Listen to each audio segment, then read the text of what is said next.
नमस्कार साथियों, स्वागत है आप सभी का आपके अपने YouTube channel the knowledge plaza पे। आज हम डिस्कस करेंगे दृष्टि मैगजीन का अगला लेक्चर। अब तक 3 लेक्चर डिस्कस कर चुके हैं जिसमें राष्ट्रीय परिदृश्य को डिस्कस किया गया है।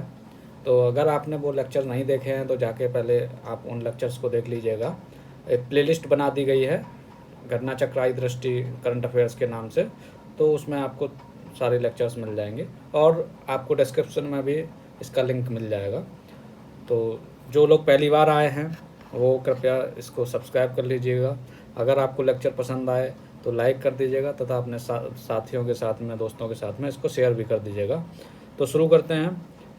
आज पहली खबर है एआई इंडिया मिशन।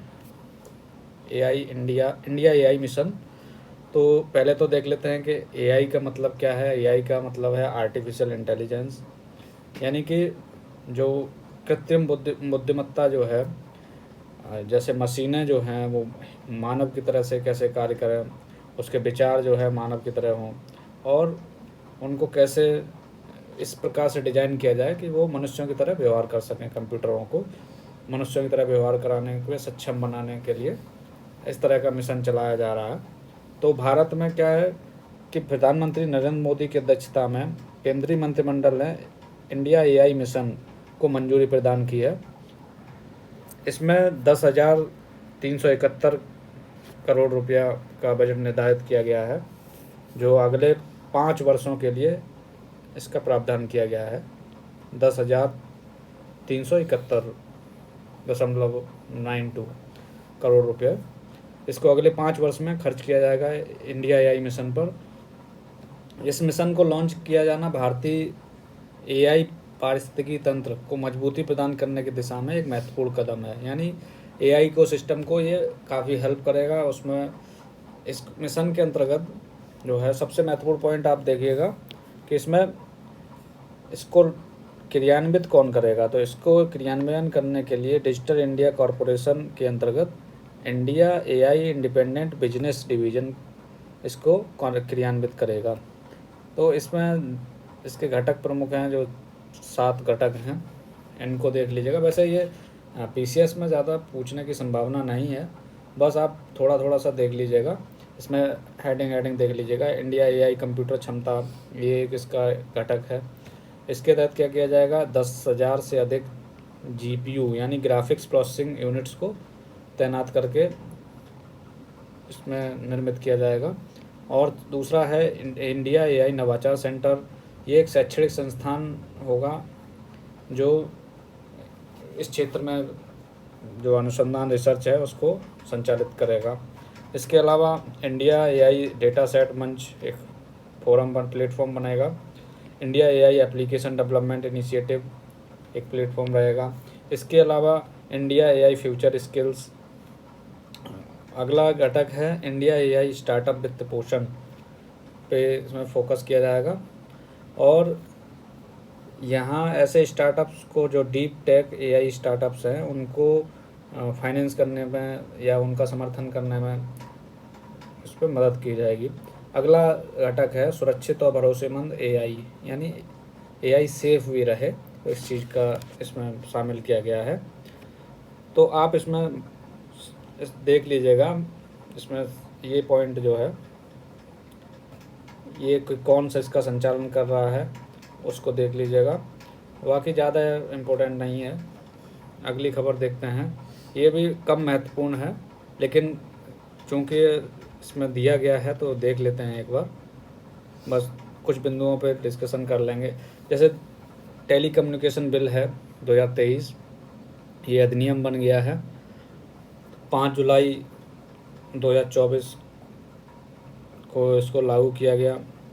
और पहले केंद्र सरकार से पहले प्राधिकार प्राप्त करने की ज़रूरत होगी। जो भी टेलीकॉम कंपनियां हैं उनको ये सेवाएं, ये गतिविधियां चलाने के लिए, जैसे कि नीचे दिया गया, दूरसंचार सेवाएं प्रदान करना, दूरसंचार नेटवर्क की स्थापना, संचालन, रखरखाव या विस्तार करना होगा तो पहले केंद्र सरकार की अनुमति चाहिए होगी। और रेडियो उपकरण धारण करना, तो इन सभी के लिए इसमें पॉइंट देख लीजिएगा, ज़्यादा महत्वपूर्ण नहीं लग रहा है। इसके अतिरिक्त इसमें केंद्र सरकार उपयोगकर्ताओं की सुरक्षा के लिए उपाय प्रदान कर सकती है, जिसमें निम्नलिखित शामिल हैं, जैसे विज्ञापन संदेशों जैसे निर्दिष्ट संदेश प्राप्त करने के लिए पूर्व सहमति, डू नॉट डिस्टर्ब रजिस्टर का निर्माण, यानी जिससे कि आपको अनचाहे जो कॉल आते हैं, अनचाहे मेल आते हैं कि एडवर्टाइजमेंट को लेके और भी, तो उसको लेके रेगुलेशन करने का प्रावधान है। अब मालवेयर या निर्दिष्ट संदेशों को रिपोर्ट करने के लिए एक व्यवस्था प्रदान करना, कि कोई आपको ऐसा लग रहा है कि कोई गलत तरीके से आपको मैसेज कर रहा है या फिर कोई वायरस भेज रहा है या कुछ भी स्पैम आ रहा है, तो उसको रिपोर्ट कहाँ कर सकते हैं, उसकी व्यवस्था करना।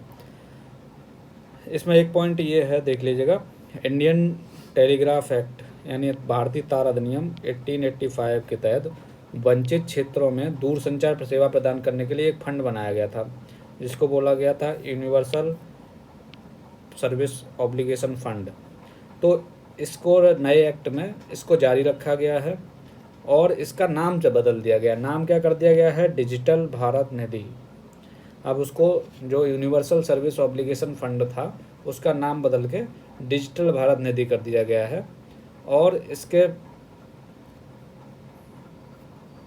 इसके लिए इसका उद्देश्य जो है, इसके लिए दूरसंचार विभाग ने भारत के राजपत्र में दूरसंचार डिजिटल भारत निधि का प्रशासन नियम 2024 को अधिसूचित किया है, जिसका उद्देश्य क्या है कि इस निधि का, डिजिटल भारत निधि का प्रबंधन और कार्यान्वयन बेहतर तरीके से हो सके। तो ये इसमें देख लीजिएगा, महत्वपूर्ण पॉइंट है ये वाला। जहाँ भी हमने इसको मार्क किया है वो महत्वपूर्ण प्रश्न मतलब पॉइंट हो जाते हैं, संभावना बनती है यहाँ से प्रश्न बनने की। आगे देखते हैं, यह अधिनियम विभिन्न आपराधिक और सिविल अपराधों को निर्दिष्ट करता है। प्राधिकार प्राप्त किए बिना दूरसंचार सेवाएं प्रदान करना या दूरसंचार नेटवर्क या डेटा का अनधिकृत पहुंच प्राप्त करना 3 वर्ष तक की कैद और 2 करोड़ रुपए तक का जुर्माना दोनों से दंडनीय है। और अगर ये शर्तों का उल्लंघन आप करेंगे तो 5 करोड़ रुपए तक का जुर्माना लगाया जा सकता है। एक महत्वपूर्ण पॉइंट ये देखिएगा कि यहाँ सिम कार्ड को लेके भी प्रावधान किया गया है कि आप कितने अधिकतम सिम कार्ड रख सकते हो। तो ये पूरे भारत में प्रति व्यक्ति 9 सिम कार्ड की सीमा निर्धारित कर दी गई है कि आप 9 सिम कार्ड से ज़्यादा नहीं ले सकते हैं। हालांकि जम्मू कश्मीर और असम और पूर्वोत्तर लाइसेंस प्राप्त क्षेत्रों में, कुछ क्षेत्रों में ये सीमा घटाकर 6 कर दी गई है कि यहाँ पे 6 सिम कार्ड ही रख सकता है एक व्यक्ति। तो ये देख लेना कि यहाँ से क्वेश्चन बनने की संभावना कम है, लेकिन आप देख सकते हो कि इस आर्टिकल में, इस खबर में जो महत्वपूर्ण है उसके लिए ये थोड़ा सा महत्वपूर्ण लगा कि अधिकतम 9 जो सिम कार्ड है एक व्यक्ति रख सकता है। अगली खबर है, ये बहुत महत्वपूर्ण है क्योंकि अभी आप भी, सभी हम भी इसके भुक्तभोगी रहे हैं। क्या अक्सर देखा होगा परीक्षाएं का पेपर लीक हो जा रहा है, तो इसके कारण से अभी तो RO लीक हुआ था, वो अभी तक हो ही नहीं पाया है। PCS भी लगातार टलता जा रहा है। अब सुनने में आ रहा है कि 8 दिसंबर को होगा, पता नहीं, जब तक ऑफिशियल नोटिस नहीं आ जा सकता तब तक आप लगे रहिए, मेहनत करते रहिए, क्योंकि परीक्षा तो होगी ही, तो आप जो पढ़ेंगे वो काम आएगा, आपकी तैयारी और बेहतर होगी। तो देखते हैं, लोक परीक्षा अनुचित साधन निवारण अधिनियम 2024। तो क्या हुआ कि मतलब सरकार ने जब देखा कि परीक्षाएं लीक हो रही हैं, तो अब तक क्या था कि देश के अंदर कोई ऐसा केंद्रीय कानून नहीं था जो मतलब इस तरह की घटना को से निपटा जाए, जिससे कि पेपर लीक जैसा मामला होता है तो कोई कड़ा कानून बना हो। तो इसी को ध्यान में देखते हुए क्या हुआ कि जून में UGC नेट की परीक्षा जो थी वो लीक होगा पेपर। इसके अलावा नीट का पेपर लीक हुआ, तो ये केंद्रीय स्तर पे NTA की 2 परीक्षाएं लीक हुई, जिससे सरकार की बहुत किरकिरी हुई। तो उसी को ध्यान में रखते हुए ये अधिनियम लाया गया, लोक परीक्षा अनुचित अधिनियम 2024। तो इसमें क्या है कि इसके प्रावधान देख लेते हैं। इसमें क्या है प्रावधान, इसमें कौन कौन सी परीक्षाएं शामिल की गई। तो इसमें परीक्षाएं शामिल हैं, जैसे कि जो केंद्र सरकार का कानून है उसमें UPSC की परीक्षाएं, एसएससी की परीक्षाएं, आरआरबी यानी रेलवे भर्ती बोर्ड की परीक्षाएं, और एनटीए राष्ट्रीय परीक्षा अभिकरण, बैंकिंग वाली परीक्षाएं, और कोई केंद्रीय सरकार के मंत्रालय या विभाग जो भर्ती कराते हैं तो उसकी परीक्षाएं इसके अंतर्गत लाई गई हैं कि इनका पेपर अगर लीक होगा तो ये कानून पर लागू होगा। तो इसमें क्या किया गया है कि एक पॉइंट ये देखिएगा कि इसमें अपराधों के लिए 3 से 5 साल तक की कैद तथा 10 लाख रुपए तक के जुर्माने का प्रावधान किया गया है। ये किसके लिए है? ये कोई जैसे स्टूडेंट है वो अनुचित साधन का प्रयोग करता है, अनुचित साधन के इस्तेमाल के लिए ये प्रावधान है कि 3 से 5 साल तक की कैद और 10 लाख रुपए तक का जुर्माना। और इसमें कोई स्टूडेंट है तो वो ज़्यादा पैसा तो नहीं दे पाएगा, बेरोजगार आदमी है तो भाई 10 लाख रुपए तक का जुर्माना दिया गया है, मतलब लगाया गया है। तो इसमें आप ब्लूटूथ लेके जा रहे हो या फिर फ़ोन का यूज कर रहे हो या फिर कोई भी अनुचित साधन का प्रयोग कर रहे हो और पकड़े जाते हो तो उसमें 10 लाख रुपए तक के जुर्माने का प्रावधान है, 3 से 5 साल तक की कैद। और ये जो रहेगा इसको आपराधिक संज्ञेय अपराध यानी कॉग्निजिबल ऑफेंस बताया गया है। कॉग्निजिबल ऑफेंस मतलब होता है कि ऐसा अपराध जिसमें आपको पुलिस बिना वारंट के अरेस्ट कर सकती है। यानी सामान्य अपराधों में पुलिस को वारंट चाहिए होता है आपको अरेस्ट करने के लिए, लेकिन कॉग्निजिबल जो ऑफेंस होते हैं उसमें बिना वारंट के अरेस्ट किया जा सकता है। और ये गैर जमानती बनाया गया है। गैर जमानती का मतलब इसमें बेल आपका राइट नहीं रह जाता है। नॉर्मली भारतीय जो आपराधिक न्यायशास्त्र है उसमें जो है बेल इज़ द रूल और जेल इज़ द एक्सेप्शन, एक संकल्पना चलती है, उनका एक कंसेप्ट है जो गाइडिंग प्रिंसिपल है भारतीय आपराधिक न्यायशास्त्र का। लेकिन इसमें क्या है, ये गैर जमानती है, यानी कि इसमें पुलिस के माध्यम से बेल नहीं ले सकते, आपको मजिस्ट्रेट ही बेल देगा। और ये असमनीय है यानी कि नॉन कंपाउंडेबल है, अर्थात आप आउट ऑफ द कोर्ट जाके सेटलमेंट नहीं कर सकते इसमें, कि मतलब इसमें कोई भी कॉम्प्रोमाइज़ नहीं हो सकता है। जैसे कि अन्य मामले होते हैं जो गंभीर प्रवृत्ति के नहीं रहते हैं, उसमें क्या रहता है कि बीच में कॉम्प्रोमाइज़ हो गया कुछ पैसे वैसे दे के। लेकिन ये जो ऐसा अपराध है इसमें नॉन कंपाउंडेबल है। आगे देखते हैं इसमें संगठित अपराध करने वाले व्यक्तियों या व्यक्तियों के समूह को 5 वर्ष से लेकर 10 वर्ष तक की सज़ा होगी और कम से कम 1 करोड़ रुपए का जुर्माना लगाया जाएगा। यानी कि यहाँ पे जो गिरोह बना के पेपर लीक कराते हैं, एक संगठन बना लेते हैं, चैन बनी हुई होती है उन लोगों की, तो उन लोगों के लिए कड़े सज़ा का प्रावधान किया गया है कि 5 से 10 वर्ष तक की सज़ा होगी और कम से कम 1 करोड़ रुपए का जुर्माना लगाया जाएगा। इसमें न्यूनतम पुलिस उपाधीक्षक यानी डीएसपी रैंक या फिर एसीपी रैंक का अधिकारी जो है इसके अपराधों की जांच करेगा। बिहार विधानसभा ने भी बिहार लोक परीक्षा अनुचित साधन निवारण विधेयक जो है 2024 को पारित किया है, ऐसे यूपी ने भी किया है, तो ये आप देख लीजिएगा। अगली खबर देखते हैं, बहुत मोस्ट इम्पोर्टेंट खबर है, और ये बीपीएससी वाले भी और यूपीपीसीएस वाले आरओ तीनों परीक्षाओं के लिए महत्वपूर्ण खबर है कि नालंदा विश्वविद्यालय परिषद का उद्घाटन किया गया है। नालंदा विश्वविद्यालय, इतिहास में आपने पढ़ा होगा नालंदा का नाम, तो इसको 5वीं सदी ईस्वी में गुप्त वंश के कुमारगुप्त प्रथम ने नालंदा विहार की स्थापना की थी, नालंदा महाविहार की। और जिसको क्या हुआ कि बाद में कन्नौज के राजा हर्षवर्धन और पाल शासकों ने भी संरक्षित किया, लेकिन 12वीं सदी में इसमें तुर्कों का आक्रमण हुआ। तो तुर्कों में जो अफ़गान था एक क्या नाम था, बख्तियार खिलजी, शायद बख्तियार खिलजी नाम था। बख्तियार खिलजी जो कुतुबुद्दीन ऐबक का सेनापति था, उसने 1193 में इस पे आक्रमण किया। और यहाँ पे इसने क्या किया कि लाइब्रेरी जो यहाँ की थी उसमें आग लगवा दी और कई सारे बौद्ध भिक्षुओं को भी जला दिया जिंदा। और इस लाइब्रेरी में बताते हैं काफ़ी समय तक आग लगती रही, लगभग 3 महीने तक जलती रही वहाँ पे आग।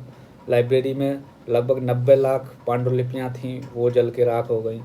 तो कुल मिला के एकदम ख़त्म कर दिया था, केवल जो है उसका स्ट्रक्चर बचा हुआ था।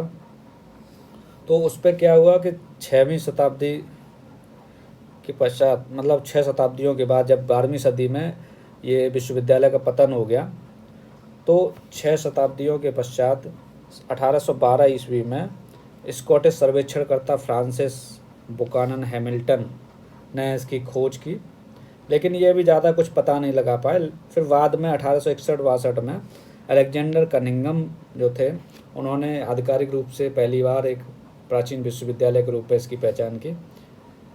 फिर अभी क्या हुआ है, अभी चर्चा में क्यों है कि नालंदा जिले स्थित राजगीर में प्रधानमंत्री मोदी ने नालंदा विश्वविद्यालय परिषद का उद्घाटन किया है। और ये वहीं जो पुराना प्राचीन नालंदा विश्वविद्यालय, नालंदा विहार का जो अवशेष मिला था, उसी के नज़दीक में है। वहाँ पे लगभग 455 एकड़ भूमि जो है बिहार सरकार ने प्रदान की है राजगीर में नालंदा विश्वविद्यालय के लिए। हालांकि ये नालंदा विश्वविद्यालय अधिनियम 2010 से ही बन गया था, 2010 से ही है, लेकिन इसका विश्वविद्यालय का कार्य जो चल रहा था वो नई दिल्ली में उसके कार्यालय से चल रहा था। अभी क्या हुआ है कि इसकी परमानेंट बिल्डिंग जो है बन के तैयार हुई है, तो उसका उद्घाटन किया गया है और इसको नरेंद्र मोदी ने इसका उद्घाटन किया है।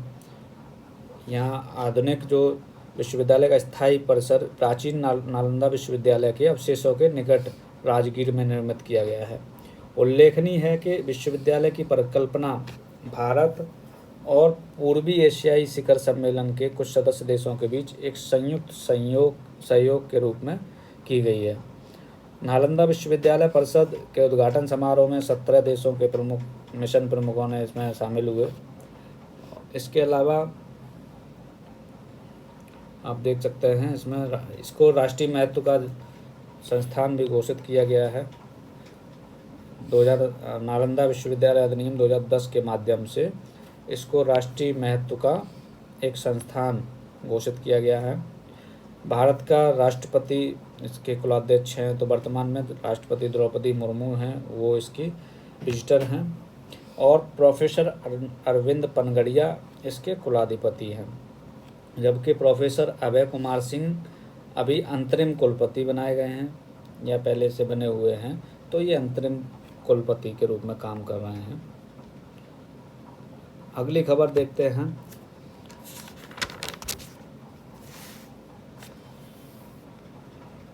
अगली खबर है स्मृति वन भूकंप संग्रहालय। स्मृति वन भूकंप संग्रहालय जो है, इसको विश्व के सर्वाधिक खूबसूरत संग्रहालयों की सूची में शामिल कर लिया गया है।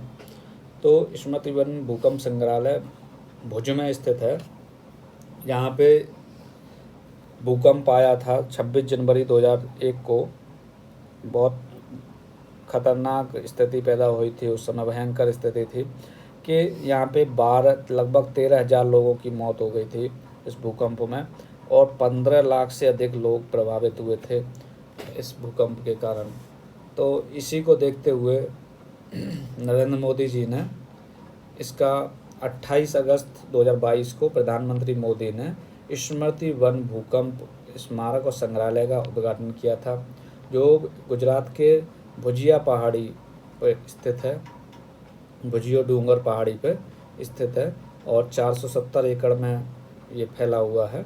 तो क्या हुआ था कि इसका जब अभी हाल ही में यूनेस्को का प्रिक्स बर्सेल्स क्या है, यूनेस्को का एक अवार्ड है जो विश्व विरासत मतलब विश्व वास्तुकला और डिजाइन अवार्ड है। इसके द्वारा इसको 2015 से प्रतिवर्ष दिया जा रहा है। तो इसी के तहत भारत के भुज में स्थित है स्मृति वन भूकंप संग्रहालय, इसको इसकी सूची में शामिल किया गया है इस पुरस्कार मिलने वालों में। ये पहले स्थान पे A4 आर्ट म्यूजियम चेंगदू चीन का रहा। इसके दूसरे स्थान पर ग्रैंड इजिप्शियन म्यूजियम गीजा मिस्र। तो यहाँ जो है विश्व के सर्वाधिक खूबसूरत संग्रहालयों की सूची जारी की गई, जिसमें स्मृति वन भूकंप संग्रहालय को शामिल किया गया है। और ये पहला अवसर है जो विश्व के सर्वाधिक खूबसूरत संग्रहालयों की सूची जारी की है प्रिक्स बर्सेल्स ने। उसमें भुज के स्मृति वन भूकंप संग्रहालय को शामिल किया गया है। और भारत का ये पहला ऐसा संग्रहालय है जिसे इस अवार्ड के लिए चयनित किया गया। इसके अतिरिक्त यहाँ पे इम्पोर्टेंट पॉइंट है, एक देख लीजिएगा कि स्मृति वन भूकंप स्मारक में विश्व का सबसे बड़ा मियावाकी वन, जिसमें 4.5 लाख से अधिक पेड़ हैं। तो मियावाकी क्या है? मियावाकी का अर्थ, तो मियावाकी एक जापानी पद्धति है जिसमें वन लगाने की जापानी टेक्निक है, जिसको डेवलप किया था अकीरा मियावाकी ने। अकीरा मियावाकी इन्होंने इस तकनीक का विकास किया है। इसके तहत क्या रहता है कि लेयर्ड फॉर्म में पेड़ लगाए जाते हैं। फॉरेस्ट को लेयर्ड फॉर्म में लगाते हैं। लेयर, जैसे कि मान लो पहले इन्होंने एक लाइन लगा दी बड़े बड़े वृक्षों की, फिर उससे छोटे रहेंगे, तो ऐसे करके लास्ट में झाड़ियाँ, मतलब इस तरह से एक लेयर्ड फॉर्म में ये लगाते हैं, तो इसको मियावाकी टेक्निक कह देते हैं। तो ये काफ़ी प्रचलित है, अभी चर्चा में रहती है। तो आज की वीडियो यहीं पे ख़त्म करते हैं। आशा करते हैं कि आपको अच्छा लगा होगा, कुछ यूजफुल फैक्ट मिले होंगे। हालांकि हम लोग चाहें तो इसको एक साथ कर सकते हैं ज़्यादा लंबा, लेकिन चूंकि अभी एग्ज़ाम आगे बढ़ गया है तो इसको धीरे धीरे ख़त्म करेंगे, पूरी मैगज़ीन को ख़त्म करेंगे। तो आप लोग साथ बने रहिएगा, और अगर आपको अच्छा लगा हो तो इसको लाइक कीजिएगा और अपने दोस्तों तक शेयर कीजिएगा, और चैनल को सब्सक्राइब कर लीजिएगा, जिससे भविष्य में और भी ऐसे इनिशिएटिव चलते हैं तो उनका लाभ आपको मिल सके। बहुत बहुत धन्यवाद। नमस्कार।